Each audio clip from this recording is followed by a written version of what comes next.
எல்லோருக்கும் வணக்கம் நண்பர்களே. நம்மளுடைய மார்க்கெட்டில் மிகப்பெரிய ஒரு ரகசியம், நம்மளுடைய சென்செக்ஸ் எல்லாம் இப்போ இருக்கக்கூடிய லெவல் 79,000லேருந்து 1 லட்சம் 2 லட்சம் போகணும்னா நம்மளுக்கு ஃபாரினர்ஸ் உள்ள பணம் போடணும். அவங்க எப்போ பணம் போடுவாங்க, அதுக்குண்டான ரகசியம் என்ன அப்படின்றதுல 2 பாயிண்ட்டுகளை ஒரு மிக ஃபேமஸான ஒரு equity strategist mister Christopher would என்பவர் அவருடைய 2 பாயிண்ட்டுகளை சொல்கிறார். இந்தியாக்காரங்க கிட்ட ஏகப்பட்ட பணம் இருக்குங்க, சேவிங்ஸ் நிறையா இருக்குது, மார்க்கெட்டில் இறக்கிட்டே இருக்காங்க, மார்க்கெட்டை கிராஷாக விடமாட்டேன்றாங்க. ஸோ மார்க்கெட்டில் கிராஷே இல்லை, அந்த கிராஷ் நடந்ததுனா தான் ஃபாரினர்ஸ் உள்ளே வருவாங்க அப்படின்ற மாதிரி மிஸ்டர் கிறிஸ் வுட் அப்படின்ற சொல்கிறார். ஏங்க மிஸ்டர் கிறிஸ் வுட், நாங்கள் ஏற்கனவே பல பங்குகளில் 40% 60% வீழ்ச்சியாகி உட்காந்துக்கிட்டு இருக்கோம். மேபி பார்வைக்கு பார்க்குறக்கு வேணால் மேபி சென்செக்ஸ் வருடத்தினுடைய உச்சத்தில் இருக்கிற மாதிரி இருக்கலாம், நிஃப்டி இருக்கலாம். ஆனால் ஏகப்பட்ட பங்குகளில் நாங்கள் ஏற்கனவே குத்து வாங்கிட்டு வாயை பொத்திக்கிட்டு பாத்ரூமில் உட்காந்து அழுதுகிட்டு இருக்கோம். நீங்கள் என்னடான்னா வெளிநாட்டுக்காரங்க எஃப்ஐஸ் நம்ம இந்திய பங்கு சந்தைகளுக்கு திரும்பி வரணுன்னா இன்னுமே வீழ்ச்சி அடையணுன்றீங்க. அவ்வளவு ப்ரீமியத்தில் அவ்வளவு வேல்யூவேஷன்லையா நாங்கள் இருக்கோம். இதுக்கு மேலே இறங்குனா சேகர் செத்துருவோம் அப்படின்ற மொமெண்ட்டில் தான் இப்போதைக்கு நாங்கள் இருக்கோம். எது எப்படியோ இவரை பொறுத்த வரைக்கும் ஃபஸ்ட்டு கண்டிஷன், இந்தியர்கள் வாங்கி குவிச்சிக்கிட்டு இருக்காங்க. அவங்களுடைய சேவிங்ஸ்லாம் ஈக்விட்டி மார்க்கெட்டுக்கு அதிகமாக வருது. என்றைக்கு அவங்க வாங்குறதெல்லாம் நிறுத்தி பல பங்குகளை மொத்தமாக கிராஷ் பண்ணி விட்றாங்களோ அன்றைக்கி தான் எஃப்ஐஸ்க்கு இது ஒரு அட்ராக்டிவ் பாயிண்ட்டாக இருக்கும் அப்படின்றார். அப்போ இவங்கெல்லாம் அவ்வளவு விவரமாக இருக்காங்கன்னா அப்போ ரீட்டைலர்ஸ் மட்டும் எதுக்கு போய் உச்சாணியில் வாங்கணும்? எந்த ஒரு பங்குமே ஒரு 60-80% கிராஷ் ஆக விட்டுட்டு அப்புறம் பிடிச்சிட்டு போக வேண்டியது தானே அப்படின்றதான் ஒரு நியாயமான கேள்வி இந்த இடத்துல இருக்குது. சரி, அது ஒரு பக்கம் இருக்கட்டும். நாம் இப்போ இந்த வீடியோவில் சமீபத்தில் என்ன பண்ணுறோன்னா 2 விஷயம் பார்ப்போம். சமீபத்தில் ஒரு 60-80% இறங்கிட்டு திரும்பி ஏறிய பங்குகள், சமீபத்தில் 60% இறங்கி கிடக்கக்கூடிய பங்குகள் அப்படின்ற ஒரு முக்கியமான தகவலை இந்த கிறிஸ்வுட் அவர்கள் ஒரு மிகப்பெரிய ஒரு ரகசியத்தை சொன்னதாக தான் நான் பார்க்குறேன். எஃப்ஐஸ் வர்றதுக்கு உண்டான வழி அப்படின்னு அவர் சொல்லும் பொழுதே இவர் ஒரு மிகப்பெரிய ஒரு ரகசியத்தை மார்க்கெட்டில் சொல்லிட்டாரு அப்படின்னு தான் நான் எதிர்பார்க்குறேன். ஏன்னா அவங்க மட்டும் அவ்வளோ விவரமாக ஒரு 60-80% அப்படின்றது கீழே வீழ்ச்சி அடைஞ்சதுக்கப்புறம் தான் வருவோம், அப்போ தான் பெரிய லாபம் கிடைக்கும் அப்படின்னு சொல்கிறாருன்னா அப்போ அதையவே பல ரீட்டைலர் ட்ரேடர்கள் யோசிச்சுக்கிட்டு தானே இருப்பாங்க. சரி, அவர் சொல்லக்கூடிய 2வது முக்கியமான விஷயம் என்ன அப்படின்னு பார்த்தீங்கன்னா, இப்போ பல டெவலப்பிங் நேஷன்ஸுக்கு வர வேண்டிய பணத்தை எல்லாம் ஆர்டிஃபிஷியல் இன்டெலிஜென்ஸில் போட்டு பயங்கரமாக முதலீடு பண்ணிக்கிட்டு இருக்காங்க. இதுதான் 2வது point. So artificial intelligence, semiconductor இதுலெல்லாம் அதிகமான பணத்தை இன்வெஸ்ட்மெண்ட் பண்ணிக்கிட்டு இருக்கும் பொழுது அது மற்ற டெவலப்பிங் நேஷன்ஸுக்கு வரமாட்டேங்குது. ஃபாரினர்ஸ் பணமெல்லாம் அங்கே முதலீடு ஆனால் நம்ம நாட்டிலையும் முதலீடு பண்ணுறாங்க. டேட்டா சென்டர்களெல்லாம் பார்த்தீங்கன்னா அமேசான்லாம் பல லட்சம் கோடி, ரிலையன்ஸு, அதானின்னு ஏகப்பட்டது இன்வெஸ்ட்மெண்ட் பண்ணுறாங்க. ஆனால் நம்மளுக்கு ஈக்விட்டி மார்க்கெட்டில் எல்லா செக்டர்களையும் வாங்கணும். ஸோ அந்த இடத்துல செமிகண்டக்டர் ரிலேட்டடான இன்வெஸ்ட்மெண்ட் ஏதாவது ஒரு வருஷம் நிற்கணும். போதும், இதுக்கு மேலே இதில் போடக்கூடாதுன்ற பொழுது தான் நம்மளுக்கு எஃப்ஐஎஸ்னுடைய பணம் இந்திய மார்க்கெட்டுக்கு வரும்.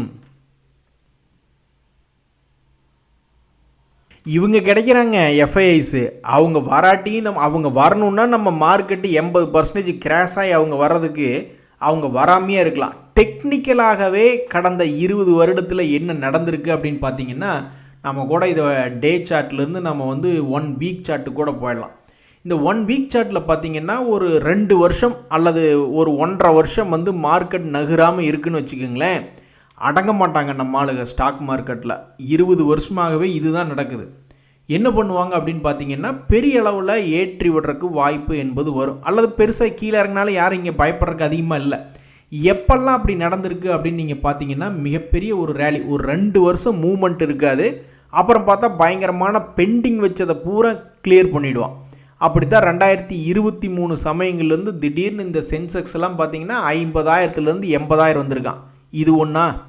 அதுக்கடுத்தது பார்த்தீங்கன்னா கோவிட்டுக்கு முன்னாடி கூட தொடர்ந்து ஏற்றமே தான்.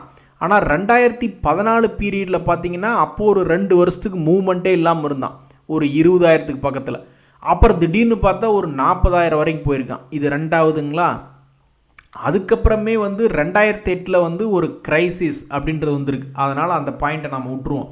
அதுக்கப்புறம் மார்க்கெட் எவ்வளவு பெரிய வீழ்ச்சி வருதோ அதெல்லாம் மறுபடியும் மார்க்கெட்டில் எழுச்சி தான் அப்படின்றது ஒரு மறுக்க முடியாத உண்மை. இருந்தாலும் நம்ம அந்த பாயிண்ட் விட்டுருவோம். நம்ம பார்க்குறது வந்து 2 வருஷம் ஒரே இடத்துல கோந்துக்கிட்டு இருப்பான், அப்புறம் ஏறணும் அப்படின்ற ஒரு விஷயத்தை தான் நம்ம பார்க்குறோம். நம்ம நேராக என்ன பண்ணுறோம்னா 1994களில் நான் ஸ்கூல் படிச்சுக்கிட்டு இருந்தேன், அந்த பீரியடுக்கே போய்டும். அப்போ கூட பார்த்தோம்னா என்ன ஆயிருக்கு அப்படின்னு பார்த்தீங்கன்னா, ஒரு 2-3 வருஷம் எந்த விதமான மூவ்மெண்ட்டும் இல்லாமல் இருந்தவன். அப்போல்லாம் கோவிட் ஏது என்ன ஏது ஒன்றும் கிடையாது. 1900 அந்த .com ரிலேட்டடான செய்திகள்லாம் ஏகப்பட்டது இருந்திருக்கு.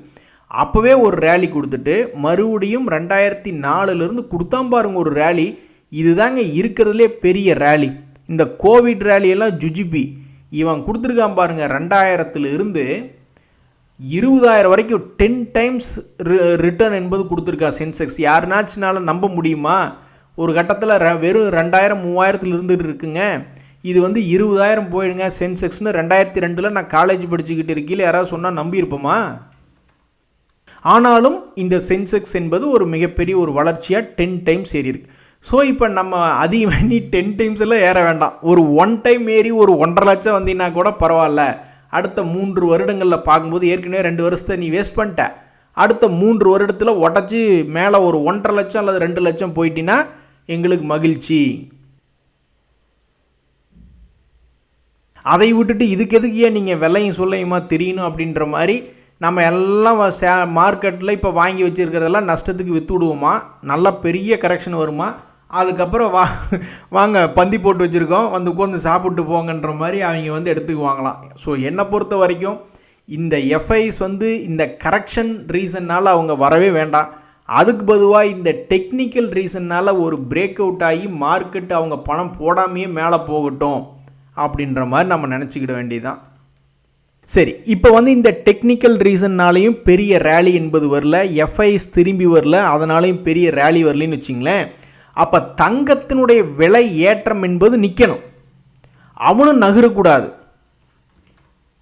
ஸோ தங்கத்தினுடைய விலை 2024 இவ்வளவு பெரிய ஏற்றம் என்பது வந்துடுச்சு. அதனால் இனி இதுக்கு முன்னாடியெல்லாம் பார்த்தீங்களா 2021 22 23 பெருசாக மாற்றம் இல்லை பார்த்தீங்களா? அப்போ இதில் ஒரு வருஷம் 2 வருஷம் இப்படியே கொடி பறக்கிற மாதிரி இப்படி பண்ணிட்டு இருந்தான்னு வச்சுங்க, நிறைய பேர் வந்து முதலீட்டாளர்களாக ஒரு பணம் கிடைக்கட்டும்னு ட்ரேடராக ஸ்பெக்குலேட்டிவாக கோல்டில் போனவங்களாம் அங்கே விற்றுட்டு கொண்டு வந்து ஈக்விட்டி மார்க்கெட்டில் போடுறக்கும் வாய்ப்பு என்பது இருக்குது. ஸோ நம்மளுக்கு சாதகம் வந்து மார்க்கெட் கிராஷ் ஆகி எஃப்ஐஸ் வர்றது நம்மளுக்கு சாதகம் கிடையாது. அதுக்கு பொதுவாக டெக்னிக்கலாகவோ அல்லது அதர் அசட்ஸ் எதுவுமே பர்ஃபார்ம் பண்ணி அவனுங்க கும்பா பாட்டு பாடி இதில் எவன் பணம் போட்டு வச்சுக்கிட்டு இருப்பான், எடுத்து ஈக்குவிட்டியில் போட்டு அதான் எல்லாம் கீழே இறங்கி கிடக்கேன்னு அதில் வந்ததுனா தான் நம்மளுக்கு ஒரு நல்ல நிகழ்வு. நண்பர்கள், இந்த சமயத்தில் இந்த கிறிஸ்வுட் அவர்கள் எவ்வளவு விவரமாக சொல்கிறாரு பார்த்தீங்களா? பயங்கர கிராஷ் ஆகினாதான் அது என்னன்றதே எஃப்ஐஸ் வருவாங்க அப்படின்ட்டு. அப்படி சமீபத்தில் கிராஷ் ஆகி கிடைக்கக்கூடிய சில பங்குகளை தான் நம்ம இப்போ பார்க்க போகிறோம். நண்பர்களே, நம்ம அந்த மாதிரி 7 எக்ஸாம்பிள் பார்க்குறோம்னு வச்சுங்க, எல்லாமே பார்க்குறதுக்கு ஃபேமஸான கம்பெனிகள் மாதிரி தான் தெரியும். ஆனால் அதெல்லாம் லாபம் செய்யக்கூடிய பங்குகளா? இவன்லாம் ஏன் கீழே விழுந்தான்னு ஒவ்வொருத்தனுக்கும் ஒவ்வொரு ஸ்டோரி இருக்குது. ஸோ அப்போ முதல்ல வந்து லாபம் செஞ்ச பங்குகளை முதல்ல பார்க்கணும். இப்போ இந்த எஸ் பேங்க் அப்படின்னு எடுத்துட்டோம்னா இவன் செஞ்ச சாதனை கடந்த 3 வருடத்தில் வந்து பார்த்திங்கன்னா 17 ரூபா வரைக்கும் போயிட்டு இப்போ 20 ரூபாயில் ட்ரேட் ஆகிட்டு இருக்கான். ஆனால் இதெல்லாம் ஒரு காலத்தில் 350 ரூபா பக்கம் இருந்த பங்கு தற்சமயத்துக்கு இது லாபம் செஞ்சு கொண்டு இருக்கக்கூடிய ஒரு பங்காக இருக்குது. ஜப்பான்காரங்கெல்லாம் இதுக்குள்ளே என்ட்ராயிருக்காங்க. இனி அடுத்தது என்ன? ஜப்பான்காரங்க அப்போ ஃபாரினர் தானே, இந்த மாதிரி ஏதாவது கிராஷ் ஆகி கிடந்தால் தான் அவங்க உள்ளே வருவாங்க போல். சரி, இந்த ஜப்பான்காரர் சம்பாதிக்கிறாரா இல்லையா அப்படின்றது ஒரு 4-5 வருஷம் கழித்து போனால் தான் தெரியும். ஏன்னா எஃப்ஐஸ் வந்து சும்மா என்ன விளையாட்டு பொருளா, நேற்று வந்துட்டு நேற்று வாங்கிட்டு இன்றைக்கி விற்றுட்டு போகிறக்கு. ஸோ ஒரு 2-3 வருஷம் கழித்து இது என்ன ஆகுது அப்படின்றத பொறுத்து இருந்து பார்க்கணும். ஒருவேளை இது மேலே போயிடுச்சுன்னா அப்போ ஃபாரினர்ஸ் வந்து உள்ள மிகப்பெரிய ஒரு உச்சத்திலிருந்து ஒரு 60-80% கிராஷ் ஆனால் தான் உள்ளே வர்றாங்க சில பங்குகளில் அப்படின்றது ஒரு விஷயம். அடுத்தது இந்த சமான் கேபிட்டல். ஸோ ஏற்கனவே சொன்ன மாதிரி ஒவ்வொரு பங்குக்கும் ஒவ்வொரு காரணம் வீழ்ச்சியானது. இது வந்து சமீபத்தில் செஞ்ச சாதனை என்னென்னா ஒரு 100 ரூபா வரைக்கும் போயிட்டு 200 ரூபா வரைக்கும் போயிட்டு மறுபடியும் 140 ஆடிக்கிட்டு இருக்கான். ஆனால் இதுவும் 1200 ரூபாய்கள்லேருந்து கீழே விழுந்த ஒரு பங்கு. தற்போதைக்கு இதனுடைய குவார்ட்டர்லி ரிசல்ட்ஸ் என்பது லாபம் செய்யும் கம்பெனியாக காமிச்சிக்கிட்டு இருக்கு. அடுத்தது 3வது எக்ஸாம்பிள் இந்த ஜீல். இவனுக்கும் ஒரு காரணம், ஏதோ ஒரு மெர்ஜர் சக்ஸஸ்ஃபுல் ஆகலை, அப்புறம் சில ரெகுலேட்டர்கிட்ட இருந்து அப்பப்போ இவங்களுக்கு ஏதாவது ஒரு தகவல் என்பது வந்துக்கிட்டு இருக்குது. அந்த மாதிரியான ஒரு காரணங்களில் இவனும் வந்து சமீபத்தில் பார்த்தோம்னா ஆல் டைம் ஹை 600 ரூபாயிலிருந்து 100 ரூபா வந்துட்டான். இவன் செஞ்ச சாதனை எல்லாமே கும்பா சாதனை சமீபத்தில். அது இறங்கினதுக்கப்புறம் கடந்த 3 வருடத்தில் ஏறவே இல்லை. கோவிட் லோ கிட்ட வந்து ஆடிக்கிட்டு இருக்குது. அடுத்தது ஐடியா ஷேர். ஏதாவது ஒரு செய்தியில் வச்சுக்கிட்டே வேலையை பார்த்துக்கிட்டு இருக்கக்கூடியதில் இவன் ஒரு கில்லாடி. 6 ரூபாயிலிருந்து 12 ரூபா போயிட்டு இப்போ 10 ரூபாயில் ட்ரேட் ஆகிட்டு இருக்கு. இருந்தாலும் இது ஒரு காலத்தில் 70 ரூபா பக்கத்தில் ட்ரேட் ஆகிட்டு இருந்த பங்கு. அது நம்ம பார்க்க வேண்டியதில்லை. குவார்ட்டர்லி ரிசல்ட்டில் வந்து லாஸ் மேக்கிங் தான் பண்ணிக்கிட்டு இருக்காங்க. இது எப்போ லாஸை குறைப்பாங்களோ அல்லது எப்போ லாஸ்லேருந்து ப்ராஃபிட்டுக்கு வருவாங்கன்றது தெரியாமல் பல பேர் பார்த்துக்கிட்டு இருக்காங்க. ரிலையன்ஸ் இன்ஃப்ரா இது மேனேஜ்மெண்ட் ரிலேட்டடான சில தகவல்னால அது கும்பா பாட்டு பாடிக்கிட்டு இருக்குது. அதே மாதிரி பாலாஜி அமைன்ஸ் அப்படின்ற பங்கு ஒரு சிறிய அளவில் லாபம் செய்யக்கூடிய பங்கு. 30 கோடி 37 கோடின்னு லாபம் பண்ணிக்கிட்டு இருக்கான். இது கடந்த 3 வருஷத்தில் செஞ்ச சாதனைனா இது பண்ணது எல்லாமே கும்பா சாதனை தான். ஏதோ ஒரு குரூப் மட்டும் சமீபத்தில் வால்யூம் என்பது அதிகமாக பண்ணியிருக்கு. கடந்த 3 வருடத்தில் மட்டும் இல்லை, 10 வருஷ பீரியடில் பார்த்தா கூட இப்படி ஒரு சரிவு வேறு யாருமே பண்ணலையா அப்படின்ற மாதிரி 4500 ரூபாயிலிருந்து 1000 ரூபாய்க்கு வந்து ட்ரேட் ஆகிட்டு இருக்கு. அவன் மேலே தப்பு இல்லை. அவன் எப்போவுமே 50 கோடி 30 கோடின்னு தான் லாபம் பண்ணிக்கிட்டு இருக்கான். ஷேர் மார்க்கெட்டில் நீங்கள் பாட்டுக்கு ஏற்றி விட்டு இறக்கி விட்டு விளாண்டுக்கிட்டு இருப்பீங்க. அதுக்கு நான் பொறுப்பாயா அப்படின்ற மாதிரி தான். அதே மாதிரி லக்ஸ் இண்டஸ்ட்ரீஸ் அப்படின்ற பங்கு ஒரு லாபம் செஞ்சு கொண்டு இருக்கக்கூடிய பங்காக இருந்தாலும் கடந்த 3 வருஷத்தில் இது பண்ணதும் ஒரு கும்பா சாதனை தான். பெருசாக ஏறவே இல்லை. 4000லேருந்து கீழே இறங்கி வெறும் 1000 ரூபாயில் ட்ரேட் ஆகிட்டு இருக்கு. டிடிஎம்எல் அப்படின்றது டாடா குரூப் பங்கு தான். இருந்தாலும் அது லாபம் செய்யாத ஒரு பங்காக இருக்குது. சரி நண்பர்களே, இப்போ நம்ம பார்த்ததுலேயே இந்த எஸ் பேங்க்கில் எஃப்ஐஎஸ் அதிகமான ஹோல்டிங் பர்சன்டேஜ் இன்க்ரீஸ் பண்ணியிருக்காங்க ஒன்று. அடுத்து இந்த சமான் கேபிட்டல் அப்படின்றதுலையும் எஃப்ஐஎஸ் தங்களுடைய ஹோல்டிங் பர்சன்டேஜ் இன்க்ரீஸ் பண்ணியிருக்காங்க 2. அதுக்கடுத்து இந்த ஜீல் விட்ருங்க. ஜீலில் வந்து எஃப்ஐஎஸ்னுடைய ஹோல்டிங் 25% இருக்குது அப்படின்னாலும் பெரிய அளவில் இல்லை. இருந்தாலும் ஜீல் அப்படின்றது அதுக்கு அடுத்த இடங்களில் வருது. வோடஃபோன் ஐடியா பொறுத்த வரைக்கும் அதை நான் க்ளோஸ் பண்ணுறேன். ஏன்னா அதில் வந்து எஃப்ஐஎஸ்னுடைய ஹோல்டிங் பர்சன்டேஜ் இன்க்ரீஸ் ஆகலை. ரிலையன்ஸ் இன்ஃப்ராலையும் ஹோல்டிங் பர்சன்டேஜ் இன்க்ரீஸ் ஆகலை. பாலாஜி அமைன்ஸ்லேயும் ஹோல்டிங் பர்சன்டேஜ் என்பது எஃப்ஐஎஸ் பெருசாக இன்க்ரீஸ் ஆகலை. லக்ஸ் இண்டஸ்ட்ரீஸ் அப்படின்றதுலையும் எஃப்ஐஎஸ்னுடைய ஹோல்டிங் பெருசாக இன்க்ரீஸ் ஆகலை. டிடிஎம்எல்லையும் அதனுடைய ஹோல்டிங் பெருசாக இல்லை.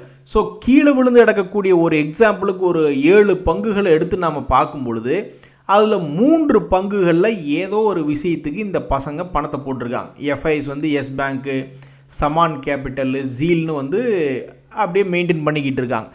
எதுக்கு அப்படின்றது நம்மளுக்கு தெரியாது. நம்மளுக்கு தெரியணுன்னா இந்த கிறிஸ்வுட் அவர்கள் சொல்கிற மாதிரி கிட்டத்தட்ட 4-5 வருஷம் கழித்து தான் இந்த பங்குகளுக்கு என்னாச்சு அப்படின்றதே தெரிய வரும். முதல்ல எங்கள் மார்க்கெட் குலுங்கிறது இருக்கட்டும், முதல்ல உங்கள் மார்க்கெட் குலுங்காமல் இருக்கா பாருங்கள் அப்படின்ற மாதிரி இந்த அமெரிக்க பங்கு சந்தைகளில் பிளாக் ராக் என்பது மிகப்பெரிய ஒரு பங்கு. அது நேற்று 7% கிராஷ் ஆகிடுச்சு. என்ன காரணம்னா அவங்க நடத்தக்கூடிய ஒரு ப்ரைவேட் கிரெடிட் ஃபண்டில் திடீர்னு வித்ட்ராவல் ப்ரெஷர் வந்திருக்கு அப்படின்றாங்க. ஆனால் நம்மலாம் கல் மாதிரி பணத்தை போட்டுட்டு உட்காந்துருக்கோம், இன்னும் பணம் போட்டுக்கிட்டு இருக்கோம். நம்ம விற்றுக்கிட்டு கிராஷ் ஆகணும் மார்க்கெட், அப்போ தான் எஃப்ஐஎஸ் வருவோம் அப்படின்ற மாதிரி சொல்லிக்கிட்டு இருக்காங்க. அதான் எனக்கு தோணுது, முதல்ல உங்கள் மார்க்கெட்டை குலுங்காமல் பார்த்துங்க, அப்புறமா இந்திய பங்கு சந்தைகள் குலுங்குதா இல்லையன்ற பார்க்கலாம். நம்மெல்லாம் ரொம்பவுமே உஷாராக இருக்கும் நண்பர்களே. ஸ்ட்ரெஸ் போன்ற திடீர்னு ரெடம்ஷன் ப்ரெஷர் வந்துச்சுன்னா எந்த அளவுக்கு லிக்விடேட் பண்ணலாம் அப்படின்றதெல்லாம் நம்மளால் ஏற்கனவே யோசிச்சு அதெல்லாம் பார்த்துக்கிட்டு இருக்காங்க. நண்பர்களே, நம்மளுடைய அக்கௌண்ட்டில் லாஸ் கட்டுப்படுத்துறது ரொம்ப முக்கியம். தலைவா, உண்மையிலேயே வந்து நீங்கள் பார்த்தீங்கன்னா எம்எஸ்டபிள்யூன்னு ஒரு நண்பர் ஆப்ஷன் ட்ரேடிங்கில் வந்து ப்ரோக்கரேஜ் ரொம்ப அதிகமாக இருக்கே அப்படின்ட்டு இருக்கார். சத்தியமாக சொல்கிறேன், ஒரு தடவை நான் எஃப்என்டோவில் நல்ல அட்டி என்னை வெளுத்து விட்டாங்க. அதுக்கு மிக முக்கியமான காரணம் அதிகமான ப்ரோக்கரேஜ் கொடுத்தது. ஒரு ஆர்டர் வாங்கறதுக்கு 20 ரூபா, விற்கிறதுக்கு 20 ரூபா அப்படின்ற மாதிரி இருந்தது. இந்த மாதிரி இருக்கக்கூடாதுன்னு தான் நான் ஒரு உதாரணமாக இந்த ஆப்ஷன்ஸ் ட்ரேடிங்லாம் வந்து 0 ப்ரோக்கரேஜ் இருக்கிறதெல்லாம் நான் வந்து சில ஆக்டிவிட்டீஸ் பண்ணியிருந்தேன். அப்புறம் கடைசியில் அவங்களே இப்போ 10 ரூபா பண்ணிட்டாங்கன்னு நினைக்கிறேன். டெலிவரி எடுக்கும்போது 20 ரூபா வாங்கினா கூட பரவாயில்ல, இன்றைக்கி வாங்கி நாளைக்கு விற்கிற மாதிரி இருந்தால் கூட பரவாயில்ல. இன்றைக்கே வாங்கி இன்றைக்கே விற்கிறதுக்கெல்லாம் எதுக்கே 20 ரூபா போடுறீங்க? ஒரு ஆப்ஷன் ட்ரேடர் வந்து ஏகப்பட்ட அட்ஜஸ்ட்மெண்ட்டு பண்ணணும், அதை பண்ணணும், இதை பண்ணணும், எத்தனையோ பண்ணணும், எவ்வளோ ரிஸ்க் எடுக்கிறார். அவருக்கு ப்ரோக்கரேஜை போட்டு தாளிச்சிங்கன்னா அவர் ஆப்ஷன் ட்ரேடிங் இல்லைங்க. நீங்கள் எதை பண்ணாலும் சரி, ஷார்ட் டேர்ம் ட்ரேடிங் பண்ணாலும் சரி, ஸ்விங் ட்ரேடிங் எதை பண்ணாலும் சரி, உங்களுடைய லாஸை கட்டுப்படுத்தணும்னா உங்களுக்கு ப்ரோக்கரேஜ் கம்மியாக இருக்கணும். இதுதான் நீங்கள் எடுத்து வைக்கிற ஃபஸ்ட்டு ஸ்டெப். உங்களுடைய ஸ்ட்ராட்டஜி சக்ஸஸ்ஃபுல்லாக இருக்கணும்னா உங்களுக்கு ப்ரோக்கரேஜ் இருக்கிறதுலே லீஸ்ட் இருக்கணும். உங்கள் புரோக்கர் தள்ளினா அட போப்பா அப்படின்ட்டு அடுத்த புரோக்கர்கிட்ட நீங்கள் நெகோசியேஷன் பண்ணி பார்க்கணும். கிடைக்கலையா அடுத்த புரோக்கர்கிட்ட போய்கிட்டே இருக்கணும். நண்பர்களே, சமீபத்தில் கரடிகளுக்கு அல்வா கொடுத்தது யார் அப்படின்னா இவர் தான், மிஸ்டர் ஸ்ரீனிவாசன். இவர் என்ன பண்ணியிருக்காரு, Bharat electronics limited BL defence செக்டரில் இருக்கக்கூடிய பங்கில் 100% ரிட்டர்ன் என்பது பிடிச்சிருக்காப்புல. ஆனால் போன வாரம் அவருக்கு சரியில்லை. 2025 ஆல்மோஸ்ட் ஒரு 16% ப்ராஃபிட்டில் இருந்திருக்காரு. அப்புறம் சமீபத்தில் தான் அந்த ஈரான் வார் நியூஸ்னால பாவம் மார்க்கெட்டை போட்டு தள்ளிக்கிட்டு இருக்காங்களே, அதனால் இப்போ சமீபத்தில் அந்த 16% போர்ட்ஃபோலியோ இப்போ 0.5 மைனஸ் அப்படின்ற மாதிரி வந்திருக்கு. இருந்தாலும் ஒரு சந்தோஷம்தான், இந்த BL அப்படின்ற ஷேரில் கரடிகளுக்கு அல்வா கொடுத்து 100% பார்த்துருக்காரு அப்படின்றது ஒரு மகிழ்ச்சியான செய்தி. இன்னொரு நண்பருக்கு நடந்த கொடுமை பார்த்தீங்களா, 2023 நான் மார்க்கெட்டுக்குள்ளே வந்துட்டேன், 7 லட்ச ரூபா போர்ட்ஃபோலியோ நான் கையில் வச்சுருக்கேன், இருந்தாலும் பார்த்தா ஒரே 1% லாபத்தில் இருக்குது அப்படின்றாரு. ஸோ நிறையா பேர்த்துக்கு லாபத்திலிருந்து குறைஞ்சிருக்குது ஆக்சுவலாக. இன்னொரு நண்பருமே என்ன சொல்கிறாருன்னா, அது என்ன தம்பி மார்க்கெட்டில் அடி வாங்கி ஓடுற ரத்தமெல்லாம் நம்ம குரூப் ரத்தமாகவே இருக்குது அப்படின்ட்டு. இதுக்கெல்லாம் காரணம் இந்த அமெரிக்கா பசங்கள்லாம் நல்லா ஜாலியாக சந்தோஷமாக இருக்கிறதுனால தான். நம்ம போய் அதில் வாஷிங்டன் புல்ஸ்னு ஒரு யூடியூப் சேனல் ஆரம்பித்து அந்த அமெரிக்கா மார்க்கெட்டில் என்ன பண்ணுறோம் பாருங்கள் அப்படின்ற மாதிரி பேர் நல்லா இருக்குது. வேறு யாராவது போய் ஓப்பன் பண்ணி வச்சிடாதீங்க, வாஷிங்டன் புல்ஸ் அப்படின்னு ஒன்று வச்சிட வேண்டியது தான். அப்படின்னு வச்சுக்கிட்டு போய் அமெரிக்க மார்க்கெட்டில் உள்ளே குதிக்க போகிறேன். அடாடா, இங்கே பார்த்தீங்களா, சரத்குமார்னு ஒரு நண்பர், அவருக்கும் ஒரு மாதத்துக்கு 1 லட்ச ரூபா டிவிடெண்ட் வரணும் அப்படின்ற ஒரு எண்ணம், திட்டம். இவருக்கு வயசு 33 ஆச்சு, இளம் வயது, வாலிப வயது. இவருக்கெல்லாம் இன்னும் வயசு இருக்குது. ஆமாங்க, நிறைய பேர்த்தினால எல்லாம் 50 லட்சம் 1 கோடின்னு போட்டு இடத்த வாங்கி, அதுக்கு மேலே இன்னொரு கோடியை போட்டு வீட்டை கட்டி, கீழே ஒரு 2 பேர்த்துக்கு வாடகை விட்டு, மேலே 2 பேர்த்துக்கு வாடகை விட்டு, அதுக்கு மேலே வாடகை விட்டு மாதம் 1 லட்ச ரூபா வருமானம் வரணும் அப்படின்றதுக்கெல்லாம் எவ்வளோ 2 கோடி ப்ராஜெக்டாக இருக்குது இந்த காலத்தில். அதுக்கு சிவனேன்னு ஏழைக்கேற்ற எள்ளுரண்டையாக இந்த டிவிடெண்டு போன்ற விஷயங்கள்லேருந்து பணம் வந்துச்சுன்னா கூட மகிழ்ச்சியாக தான் இருக்கும்.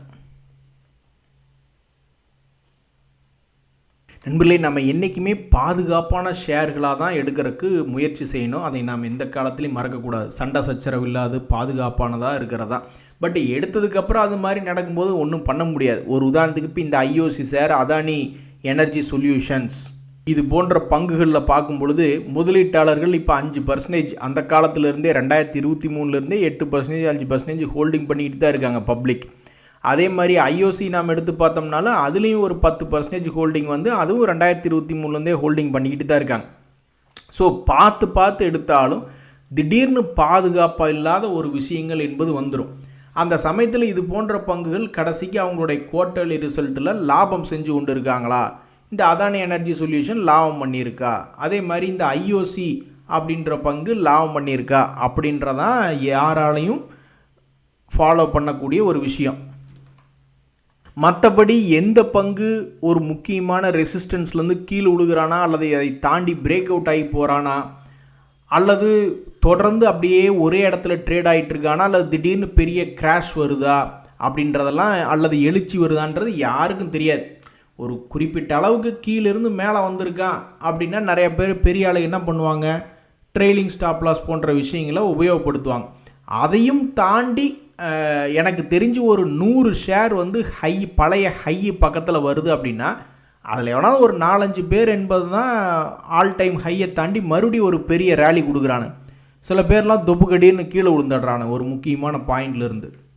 இப்போ ஒன்றும் இல்லை, ஜேபி பவர்னு ஒரு பங்கு, அவன் ஆல் டைம் ஹை தாண்டுற மாதிரி வந்தான், கடைசியில் பார்த்தா முக்கியமான ரெசிஸ்டன்ஸ் குப்புன்னு கீழே விழுந்துட்டான். ஏஞ்சல் ஒன் அப்படின்றது ஒரு பெரிய கம்பெனி. அந்த பங்குமே சமீபத்தில் தன்னுடைய பழைய ஹை கிட்ட வர்றதுக்கு 2 முறை முயற்சி பண்ணான், 2 தடவையும் முடியாமல் பாவம் இப்போ கீழே விழுந்து கிடக்குது. ஸோ மார்க்கெட் ரிஸ்க் என்பது அன்அவாய்டபிள் அப்படின்றதான் இதிலிருந்து நம்ம தெரிஞ்சுக்கக்கூடிய செய்தி. அதை குறைக்கணுன்றதுனால தான் இந்த மாதிரி பெரிய பெரிய ஆளுங்க வந்து ஏதாவது ஷேர்ஸ் கிராஷ் ஆகணும் அப்படின்ற மாதிரி வெயிட் பண்ணி அவ்வளோ விவரமாக இருக்காங்க. இன்றைய தகவல் அனைத்து உங்களுக்கு உதவியாக இருந்தால் எனக்கும் மகிழ்ச்சி தான். ரொம்ப நன்றி, வணக்கம்.